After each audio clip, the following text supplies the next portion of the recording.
Jaksa perempuan berinisial EKT yang bertugas di Kejaksaan Negeri Batuwara, Sumatera Utara dicopot dari jabatannya usai ketahuan memeras keluarga tersangka kasus narkoba. Dalam video yang direkam dan beredar terlihat percakapan antara jaksa EKT dan keluarga tersangka. Terdengar pembicaraan seorang ibu dari tersangka yang mengaku sudah tidak punya uang lagi untuk membayar. Ia lalu memberikan uang tambahan 5 juta rupiah. Wanita itu mengaku sudah beberapa kali mencicil biaya yang diminta jaksa EKT. Pertama, ia memberikan 20 juta rupiah, lalu kemudian 5 juta dan kini ditambah 5 juta rupiah lagi, sehingga total sudah mencapai 30 juta rupiah. Namun siapa sangka pertemuan antara keluarga tersangka dengan jaksa EKT ini atas keterlibatan seorang polisi berinisial Aibtu FZ. Aibtu FZ lah yang mengenalkan keluarga tersangka kepada jaksa EKT. Kasus ini berawal dari polisi menangkap MRR dan temannya karena kepemilikan sabu-sabu. Kemudian SL menceritakan kejadian ini ke tetangganya, polisi bernama Aibtu FZ yang bertugas di Polres Batubara. Aibtu FZ lalu mengarahkan korban untuk berjumpa dengan jaksa EKT agar kasus anaknya bisa dibantu. Polisi tersebut mengatakan jika nanti dirinya akan membantu dengan mengubah pasal tersangka dari pengedar sabu menjadi pemakai. Oknum polisi tersebut juga berjanji akan mencarikan jaksa untuk membantu. Sampailah ketika ibu tersangka mendatangi jaksa EKT. Ibu tersebut diminta uang 100 juta rupiah agar kasus anaknya segera bisa diurus.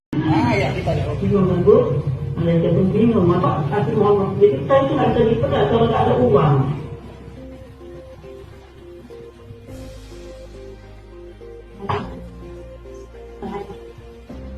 Ini jabatan apa nih Bu? Kasih atau apa jabatan? Tahu. Oh nggak tahu.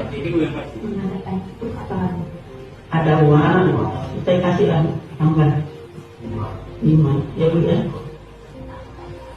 Itulah ini lebih apapun kok belum bisa dicari, nggak mau cuti.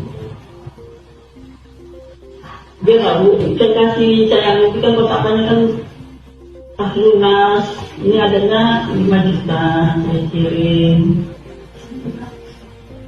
Pertama sama ibu 20 kan, udah itu setelah tambah 5 juta lagi, tambah 5 juta lagi, udah 30.